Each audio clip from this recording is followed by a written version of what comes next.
오늘 나눌 말씀은 성령 충만을 사모해야 할 이유라는 내용입니다. 어떤 유명한 목사님께서 현대 교회에 성령이 떠나셨는지를 아무도 모를 것이다 라는 말씀을 하셨습니다. 그만큼 현대 교회가 성령으로 충만하지 못하다 하는 것을 비판한 것입니다. 한국 교회 유명한 신학자 중에 한 분이 박영돈 교수님이십니다. 일그러진 성령의 얼굴이라는 책의 저자이시죠. 한국 교회가 성령 충만하지 못한 이유 중에 하나, 가장 중요한 이유 중에 하나가 성령 충만을 사모하지 않는다라는 것입니다. 성령 충만을 사모하지 않습니다. 영적인 갈급함이 없습니다. 영적인 목마름이 없습니다. 영적인 식욕이 없습니다. 제가 한 번은 저희 집에서 개를 기른 적이 있습니다. 병이 들었습니다. 그래서 병을 고치기 위해서 약을 받아서 그 밥에다가 약을 타고 주어봤는데 밥을 먹지 않았습니다. 입을 가져다 대도 먹질 않았습니다. 그래서 병을 고치기 위해서 삼겹살을 사서 구워가지고 거기다 약을 발라가지고 줬는데도 먹질 않았습니다. 식욕이 없으면 먹지 않습니다. 병을 고치는 약이라 할지라도, 죽음에서 건져놓는 약이라 할지라도 식욕이 없으면 마시지 않습니다. 먹질 않습니다. 아무리 생명수라 할지라도 영적 목마름이 없으면 마시지를 않는 것입니다. 왜 이렇게 사모하지 않는 것일까요? 사모하지 않는 이유를 저는 왜 성령 충만을 해야 되는지 하는 이유를 모르기 때문에, 왜 사모해야 되는지 하는 이유를 모르기 때문에 그렇다라고 생각을 합니다. 예를 들어서 질문을 하면, 우리가 기도하다가 하나님께서 나타나셔서 아파트 한 채 줄까? 성령 충만 줄까? 좋은 자리 앉게 해줄까? 높은 자리 앉게 해줄까? 성령 충만 줄까? 명예를 줄까? 성령 충만 줄까? 출세하게 해줄까? 성령 충만 줄까? 무엇 구하시겠습니까? 이래 물어본다면, 성령 충만해야 할 이유를 모르는 사람은 성령 충만입니다 하고 그렇게 대답하지 못합니다. 사울왕 모든 권력을 가진 1인자였습니다. 그리고 모든 좋은 것을 가진 왕이었습니다. 그러나 한 가지 잃어버렸습니다. 무엇 잃어버렸습니까? 성령 충만, 성령의 기름 부음을 잃어버렸습니다. 그러자 자기한테 그렇게 좋았던 최고의 자리, 좋았던 많은 모든 것들 다 잃어버리고 말았습니다.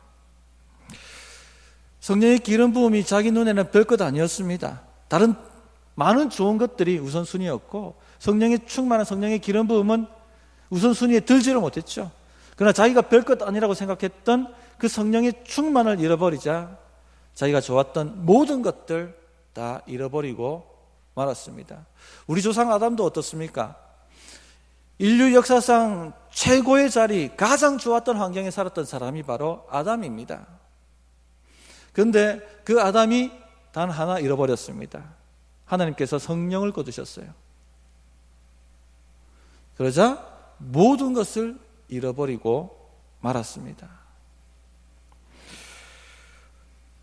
반면에 다윗을 생각해 보시기 바랍니다. 다윗은 열외의 아들이었고 관로의 아들이었고 변두리 인생이었습니다. 그러나 단 한 가지 가진 것이 있었죠. 성령의 기름 부으심입니다. 성령 충만하자 그는 중심의 인물이 되었고 능력의 인물이 되었습니다. 왕이 되었습니다.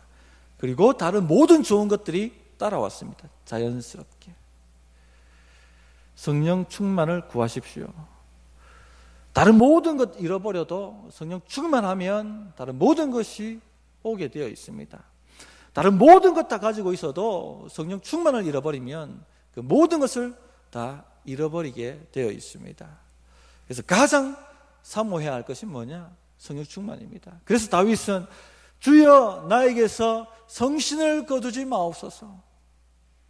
성신을 거둘 때 얼마나 비참해지는지를 사울을 통해서 보았기 때문에, 여기 성도님들, 성령 충만을 그래서 구하시고 사모하셔야 됩니다. 오늘 그 이유에 대해서 한번 저와 함께 짚어보겠습니다. 먼저 성령 충만하지 않으면 악령의 영향을 받습니다. 그래서 성령 충만을 구하셔야 되는 겁니다. 성령 충만하지 않으면 악령의 지배를 받습니다. 이렇게 표현하고 싶었는데 조금 톤을 낮췄습니다. 놀라실까 봐. 한 번은 새로운 삶이라는 양육 과정을 하는데 그 과정 중에 영적 전쟁이라는 주제가 있어요. 그래서 영적 전쟁에 대해서 얘기했는데 한 자매가 목사님, 저는 서정적인 자매입니다. 그런 얘기하시면 너무 무서워요. 얘기하지 마세요. 이렇게 얘기를 한 적이 있었습니다. 무섭든 무섭지 않든 사실입니다. 영적 전쟁이 있습니다. 성령 충만하지 아니하면 악령 충만하게 되어 있습니다. 진공 상태는 없습니다. 진공 상태는 없어요. 성경에도 기록되어 있지 않습니까? 마음이 소지되어 있으니까 귀신이 나갔다가 물 없는 곳을 다니다가 다시 돌아가자. 7 귀신 데리고 들어간다고. 진공 상태는 없습니다. 성령 충만하지 않으면 악령 충만하든지 다른 영에 충만하게 되어 있는 것입니다. 14절을 한번 보십시오. 여호와의 영이 사울에게서 떠나고 여호와께서 부리시는 악령이 그를 번뇌하게 한지라. 성령님을 구약에서는 여호와의 영, 하나님의 영이라고 일컬었고 신약에 들어오면 그리스도의 영, 예수의 영 혹은 하나님의 영 이렇게 표현을 하죠. 성령님을 일컫는 것입니다. 이 성령의 기름 부음이 떠나자마자 뭐가 달려듭니까? 악귀들이, 악령들이 달려들고 있습니다. 여호와께서 부르시는 악령. 이 표현은 구약적 표현입니다. 악령도 하나님의 통제 아래 있다. 하나님의 다스림 안에 있다라는 것을 보여주는 표현입니다. 그런데 이것을 잘못 해석하셔가지고 하나님께서 악령을 보내시는구나 라고 착각하시면 안 됩니다. 성경을 저자의 의도와 상관없이 성경의 문맥과 상관없이 문자적으로 그대로 해석하는 것을 성경 문자주의라고 얘기합니다. 그래서 이 본문을 성경 문자주의로 그대로 해석해버리게 되면 하나님이 악령 보내시는 분이 되는 거죠. 그러면 결국 하나님은 사탄이 되는 겁니다. 그래서 성경을 해석할 때 함부로 문자적으로 해석하시면 안 되고 목사에게 물으셔야 되는 거예요. 특별히 저는 우리 성도님들이 삶 공부하시기 바랍니다. 설교 시간은 성경 공부하는 시간이 아닙니다. 성경 본문을 해석해서 한 주제를 잡아서 우리 성도의 삶에 적용시켜서 던지는 게, 메시지를 던지는 것이 바로 설교 시간이에요. 다 다룰 수가 없습니다. 그래서 설교를 잘 이해할 수 있도록 기본적인 성경 지식을 제공하고 교리를 제공하는 것이 바로 삶 공부입니다. 우리 성도님들이 삶 공부를 우리는 해야 되는구나, 우리 교회는 삶 공부하는 교회구나 하고 마음에 작정하시고 때가 되시면 다 들어오시기 바랍니다. 아멘이 적습니다. 아멘이십니까? 예. 하니까 해볼만 하지 않습니까? 할 수 있습니다. 어쨌든 간에 성령이 떠나시니까 악령이 사울을 마음껏 좌지우지할 수 있는 권세를 가지게 됩니다. 어떤 분이 이런 얘기를 합니다. 신자들도 악한 영의 영향을 받습니까? 영향 받습니다. 성령 충만하지 않으면. 가이사랴 빌립보 지방에서 베드로가 예수님께서 내가 십자가 져야 된다 하니까 예수님의 말을 막았죠. 주님, 그런 말씀하지 마십시오. 절대 주님 신상에 그런 일 일어나지 않을 것입니다. 그랬더니 예수님께서 베드로 똑바로 보시면서 사탄아, 내 뒤로 물러가라. 너는 나를 넘어지게 하는 자로다. 즉 베드로가 누구의 영향 받았다는 겁니까? 악령 영향을 받았다는 것입니다. 다른 성경에도 보면 이런 얘기가 많이 나와요. 에베소서만 보더라도 악한 영을 대적하기 위해서 무엇을 취하라고 합니까? 전신 갑주를 취하라. 한마디로 성령 충만하라는 얘기입니다. 악한 영이 공격이 있다는 거죠. 베드로 전서에 가면은 베드로 사도가 뭐라고 얘기합니까? 근신하고 깨어 있으라. 왜 근신하고 깨어 있습니까? 근신하고 깨어 있으라 말은 성령 충만하라는 얘기입니다. 제 말이 빠릅니까? 네. 이해하시죠? 근신하고 깨어 있으라는 말은 성령 충만하는 말입니다. 왜 성령 충만해야 됩니까? 사탄이 우는 사자처럼 삼킬 자를 찾고 있기 때문에 영향을 준다는 겁니다. 훅 하고 들어온다는 겁니다. 악령이 그를 번뇌케 한지라. 악령의 역사는 사울을 번뇌하게 만들었습니다. 두렵게 만들었다는 얘기입니다.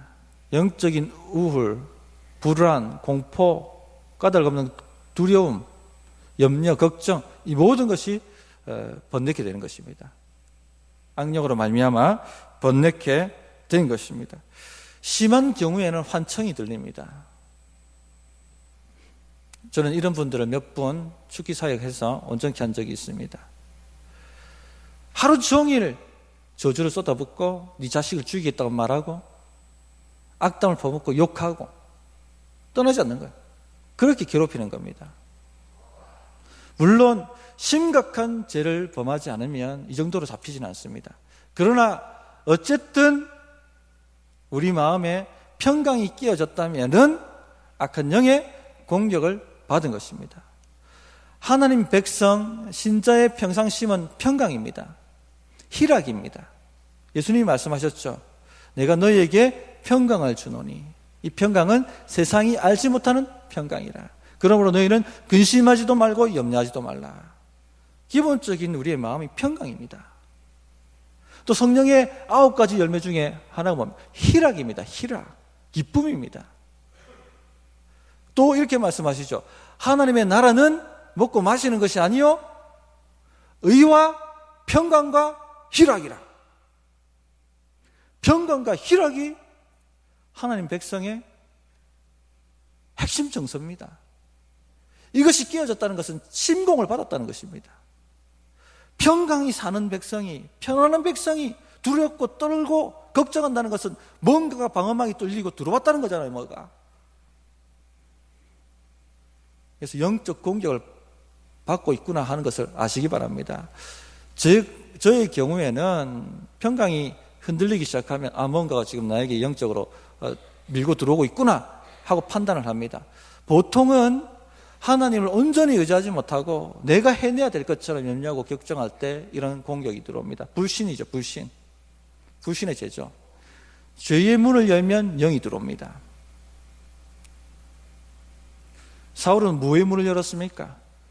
자기 기념비 세우려고 하나님 말씀 의도적으로 불순종한 겁니다. 교만한 것. 그 죄의 문을 여니까 악령이 들어옵니다. 평강이 깨어져 버립니다. 번뇌합니다. 주여, 주님의 은혜를 잊어먹었습니다. 제 힘으로 살아내야 될 것처럼 제가 왕자에 앉았습니다. 다시금 주님 발 앞에 나아가오니 주여 나를 불쌍히 여겨주시옵소서. 주님께 모든 것을 맡기나이다 하면 회복이 됩니다. 죄의 문을 열면 악령이 들어옵니다. 우리가 황사 심한 날에 베란다 문을 열어보십시오. 저녁 되면은 언제 들어와 있는지 모르지만 황사가루가 온 방 안을 다 덮지 않습니까? 죄의 문을 열면은 우리 전인의 온 악의 영의 역사가 퍼져버리게 되는 것입니다. 그래서 죄의 문을 여시면 악령의 문을 여는 것이다 하는 것을 아셔야 됩니다. 한 번은 우리 교단에서 조금 이제 목회에 성공하신 분이 있었는데 우리 교단의 전 교육자에게 때마다 문자 보내시는 분이 있었습니다. 이건 보통이 아니죠. 얼마나 돈이 많이 듭니까? 자기가 개최하는 리더십 세미나에 오라고 전 교육자에게 문자를 보낸 겁니다. 야, 이상하다. 특이하신 분이네. 이 보통 사람이 아니네. 그래서 드는 생각이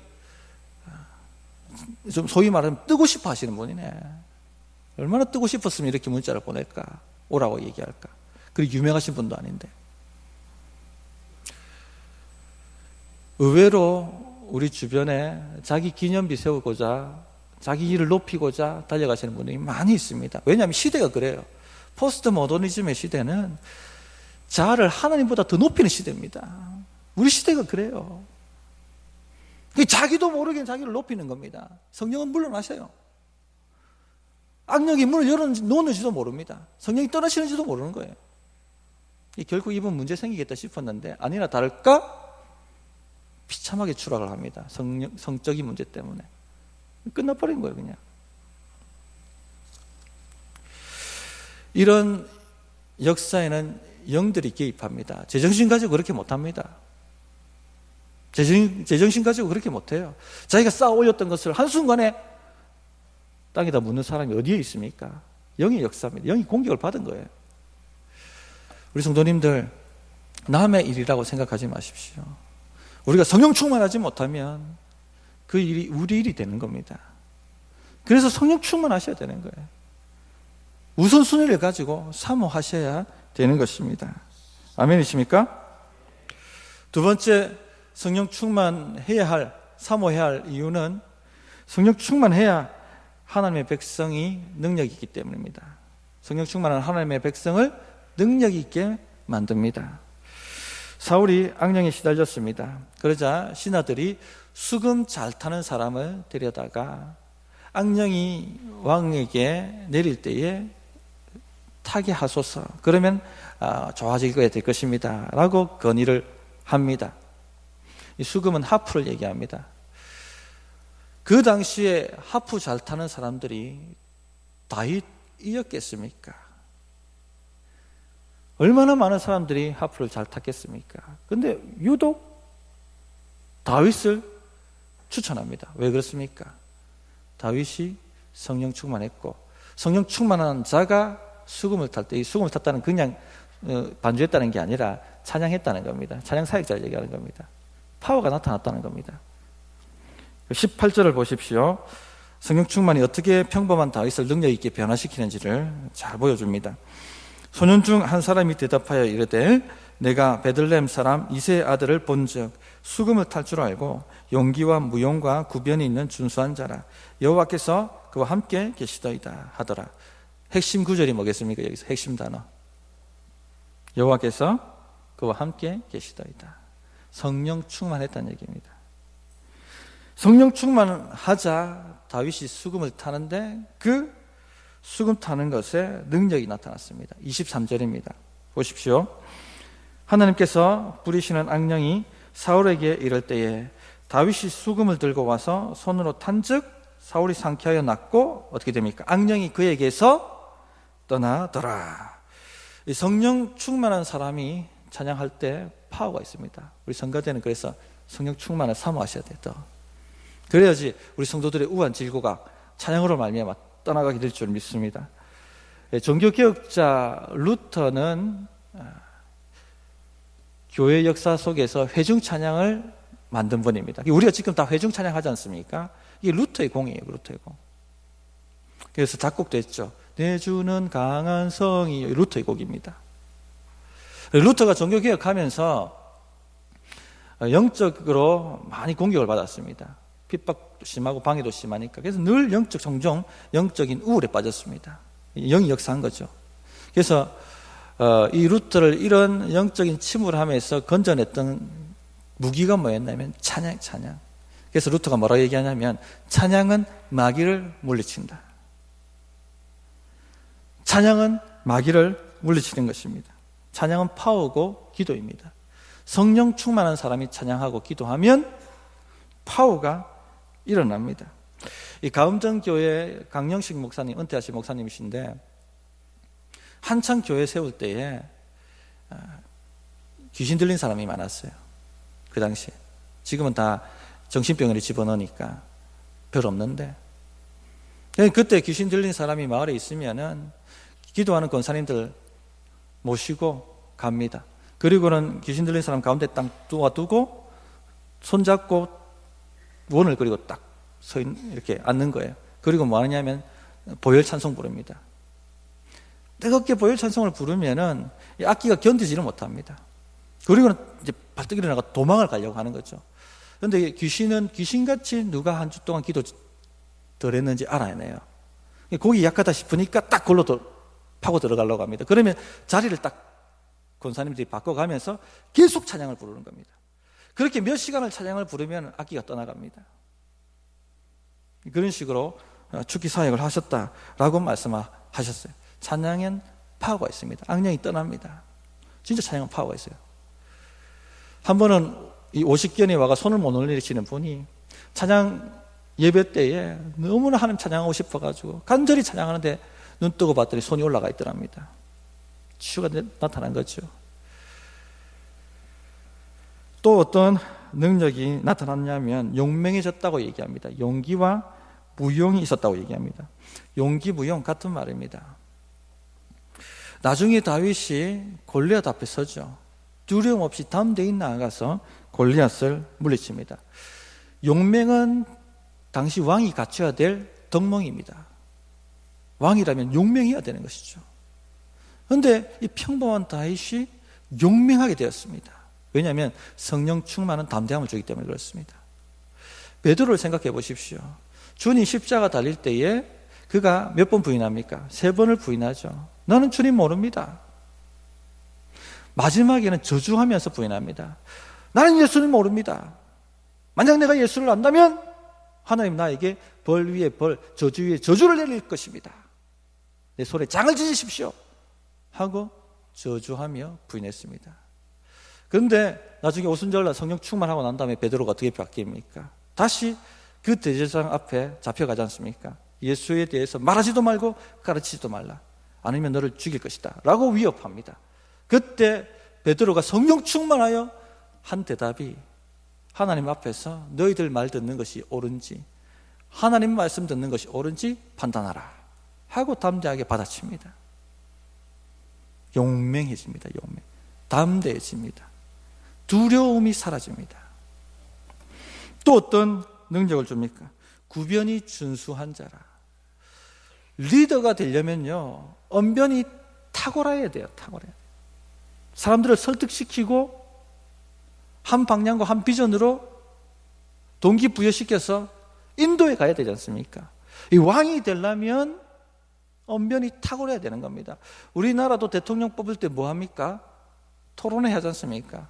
저 사람이 사람을 설득할 능력이 있는지, 분명한 비전을 가지고 동기부여시킬 능력이, 자질이 있는지 하는 것을 보지 않습니까? 당신은 더 했죠. 그런데 성령 충만하면 지혜의 말이 우리 안에서 나옵니다. 예수님이 뭐라고 말씀하셨습니까?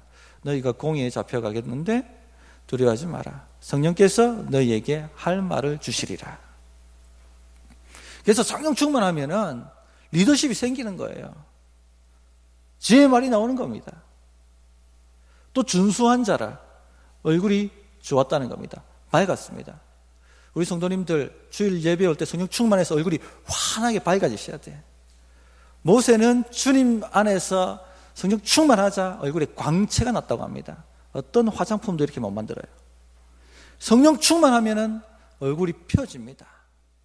누가 그런 말을 했죠. 낙하산과 얼굴은 펴져야 산다. 얼굴이 펴지셔야 되는 거예요. 영적 매력이 있는 겁니다. 우리 성도님들 새로운 가족이 왔을 때에 영적 매력 있는 얼굴들이 많으면 이야, 이 교회는 성령 충만하구나, 나도 함께 해야겠다 하는 마음이 올라오게 되어 있습니다. 그래서 오늘 얼굴 펴시고 성령 충만하시기 바랍니다. 사모하셔야 돼요. 이 말씀은 다윗이 수금 잘 타는 정도가 아니라 왕으로서의 자질과 실력을 갖추게 되었다는 것을 우리에게 알려주는 것입니다. 무엇이 이 변두리 인생, 여러의 인생, 평범한 양치기 인생을 왕의 자질로 능력 있게 변화시켰습니까? 성령의 기름 부음입니다. 성령 충만하면 이런처럼 능력이 우리에게 임하는 것입니다. 우리는 일반적인 실력으로 우리 자질을 갖출 수 있다고 생각합니다. 그러나 하나님 나라의 역사는 그 정도 자질 갖고 일어나지 않습니다. 성령의 기름 부음이 와야 되는 겁니다. 무명의 젊은이 사울을 변화시킨 것은 타고난 자신의 자질과 능력 때문이 아닙니다. 성령의 기름 부음이 그를 한 나라의 왕이 될 만한 자질로 바꾼 겁니다. 그러나 그 성령의 기름 부음이 떠나니까 그 탁월한 자질과 능력이 자기 인생 망쳐버리고 한 나라를 위기에 몰아넣게 되는 것입니다. 다윗 경우도 마찬가지죠. 변방의 양치기, 변두리 인생을 한 나라의 왕, 중심의 인생으로 만들었습니다. 자기의 타고난 재질과 실력과 능력이 아니죠. 성령의 기름 부음이 그렇게 변화시키고 만들어 간 것입니다. 골리앗 앞에 모든 이스라엘 장수들이 벌벌 떨 때 이 소년 다윗이 물맷돌 하나 가지고 골리앗 때려잡으러 나갑니다. 누가 이렇게 만들었겠습니까? 성령의 기름 부음입니다. 어떤 목사님 설교하시면서 물맷돌을 잘 연습했기 때문에 그러면은요 이스라엘 전국 물맷돌 경연대회를 해야 돼요. 1등한 사람, 금메달 받은 사람 골리앗 앞에 보내야 됩니다. 그렇게 역사 안 일어납니다. 하나님 나라 그렇게 일어나는 게 아니에요. 성령의 기름 부음입니다. 성령의 기름 부음. 일반 은총이라는 것이 있습니다. 하나님께서 세상이 너무나 타락하지 않도록 하기 위해서 불신자든지 기신자든지 일반 은총을 붓습니다. 기신자들에게는 특별 은총이 더 들어가죠. 그래서 불신자 중에서도 탁월한 부자가 생기고, 불신자 중에서도 탁월한 행정가가 생기고, 불신자 중에서도 탁월한 학자가 생기고, 탁월한 정치가가 생기고, 탁월한 의사도 생기고 하는 거예요. 더 심한 경우는 불신자 중에서 성도들보다 더 탁월한 윤리 도덕적인 사람이 생길 수도 있습니다. 그러나 그런 사람을 통해서 하나님 나라 역사는 일어나지 않습니다. 기름 부음이 없기 때문에. 오직 성령의 기름 부음을 가진 하나님의 백성을 통해서만 하나님의 역사가 일어나는 겁니다. 그래서 성령 충만을 사모하셔야 되는 거예요. 일반 은총에 머물 겁니까? 그냥 그렇게 살다 끝내실 것입니까? 아니죠. 주님 손에 붙들리는 인생이 돼야 돼요. 변두리가 내 중심 인생이 돼야 되는 겁니다. 그래서 성령 충만하면 우리에게 무대를 준다고 말씀하세요. 알티 캔달 목사님의 말씀입니다. 변두리에서 중앙으로 무대를 옮기시는 거예요. 저 변방에 있는 양측이 다시 누가 알아서 왕에게 청구합니까? 실력 때문에? 아닙니다. 성령의 기름 부음 때문입니다. 저 변두리 인생을 왕궁 인생으로 중심지로 무대를 옮기시는 분이에요. 성령 충만할 때 이런 역사가 일어나는 것입니다. 하나님께서 우리 성도님들에게 무대를 마련해 주셔야 되는 거예요. 내가 아무리 발버둥 친다고 무대를 안 마련해 주시면 아무 의미 없습니다. 아무리 설교 잘해도 하나님이 강단을 주시지 않으면 아무 소용없어요. 성령 충만할 때 하나님이 무대를 주시는 거예요.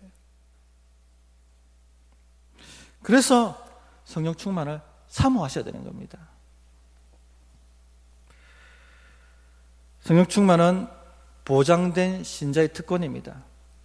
예수님이 십자가 사역을 통해서 예수님이 죽기까지 순종하심으로 성령을 주님 믿는 자에게 부어주실 수 있는 권세를 얻으셨습니다. 그래서 예수님께서 생수가 여기 있으니 원하는 자는 와서 마시라. 값없이 마시라. 라고 말씀하셨죠. 성령 충만은 신자들의 특권입니다.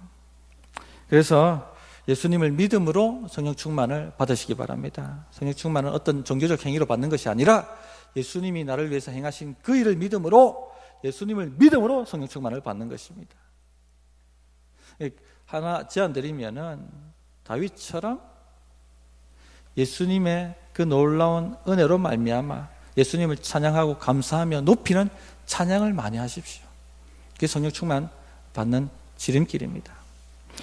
그 에베소서 5장 18절에 보면 오직 성령 충만을 받으라 라고 말씀하신 다음에 19절에 뭐라고 얘기하시냐면 마음을 다하여 주께 노래하며 찬송하며 이렇게 기록하고 있습니다. 성령 충만을 받으라 하고 한 다음에 바로 오직 마음을 다하여 주께 노래하며 찬송하며, 찬송과 경배가 얼마나 중요한지를 알려주는 것입니다. 왜냐하면요, 성령님은 우리에게 오셔서 십자가를 통해서 하나님이 우리를 얼마나 사랑하시는지를 우리 마음에 증거하십니다. 그래서 우리가 하나님을 온 마음 다해 사랑하도록 만드시는 분이세요. 그런데 우리 이성이 굉장히 못됐습니다. 말씀이 들어오면 탁탁 쳐버립니다. 마음을 열지를 못하게 만들어요. 그런데 찬양은 우리가 마음을 연다, 마음을 여는 찬양 이렇게 얘기하지 않습니까? 찬양은 이성의 방해를 뚫고 마음을 여는 능력이 있습니다. 그래서 예수님을 찬양하십시오. 그 은혜로 말미암아 찬양 드려보십시오. 어떤 분이 아내 교회 데려다 준다고 왔다가 중3층에 기둥에 숨어가지고 그냥 졸다가 가는 분이 있었습니다. 그런데 가랑비에 옷 젖는다고 어느 순간 무슨 말하는지 이해도 안 됐는데 말씀이 하나씩 하나씩 깨우쳐지는 겁니다. 그리고 그때에 이 십자가 찬양이 나왔는데 그 찬양을 따라 부르는데 성령이 마음을 뚫고 바로 들어가신 거예요. 얼마나 눈물이 펑펑펑펑 넘치게 흘러나는지. 옆에 부끄러움도 불사하고 막 꺼이꺼이 울었다고 간증하신 분이 있었습니다. 예수님이 우리에게 행하신 그 일로 말미암아 주님을 찬양하고 높여보십시오. 성령 충만케 되실 것입니다.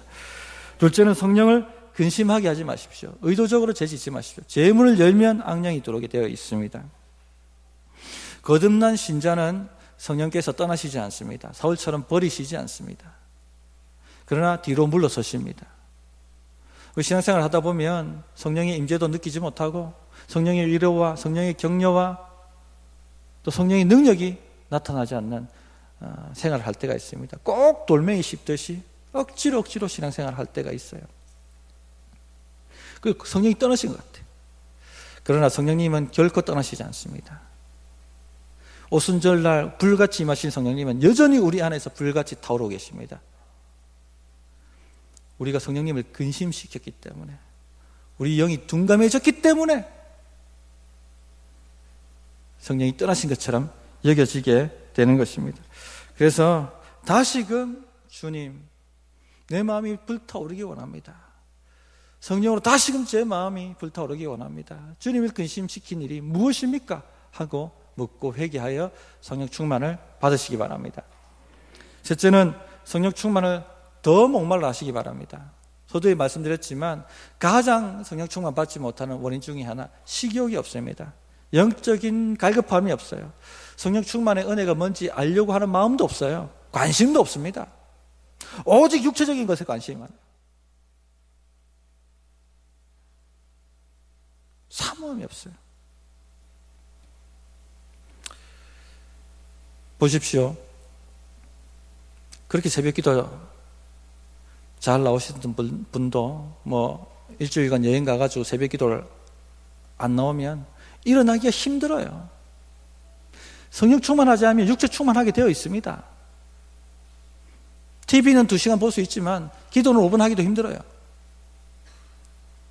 예배 한 2, 3주 빼먹어 보십시오. 통계적인 건 아니지만 주일 한 달 빼먹으면 주일날 교회 오기가 힘듭니다. 별일 없어도 그냥 자버려요. 육체 충만해버린 겁니다. 그래서 혹 이런 지경에 있다면 성령님 도와주십시오. 목마르게 도와주십시오. 제가 어떤 것 다른 것에 취해 있습니까? 끊어내게 도와주십시오. 기도하십시오. 그러면 회복이 일어나게 되어 있습니다. 성도님들, 예수 믿는 사람 그렇게 능력 없는 사람들 아닙니다. 우리 성도님들 한 분 한 분 그렇게 능력 없는 사람들이 아니에요. 성령의 기름 부음을 받은 사람들입니다. 사울을 사울되게 만들었고 다윗을 변두리 인생에서 중심의 인생으로 만들었고 평범한 인생에서 능력 있는 인생으로 만들었고 그 성령이 우리 안에 거하신다는 얘기입니다. 예수님을 죽음 가운데서 일으키셨던 그 부활의 영이 우리 안에 거하십니다. 엘리야를 갈멜산에서 850대 1의 전쟁에서 승리케 하신 그 엘리야의 영이 우리 안에 거하신다는 것입니다. 근데 왜 능력이 없습니까? 그런데 왜 능력이 나타나지 않습니까? 사모하지 않기 때문에, 갈급하지 않기 때문에, 사울처럼 우선순위가 아니니까. 다른 많은 좋은 것들이 우선순위고 성령 충만은 우리 우선순위가 아니니까 성령이 우리를 사로잡지 못하시는 거예요. 능력을 공급하시지 못하는 것입니다. 에스겔서에 보면 성령의 강수가 흘러가는 환상이 나오죠. 어떤 경우는 무릎까지, 어떤 경우는 발목까지, 어떤 경우는 허리까지, 어떤 경우는 헤엄칠 만큼 깊이까지. 우리 성도님들, 얕은 물에서 노는 것에 익숙해지지 마시기 바랍니다. 더 깊은 차원이 있습니다.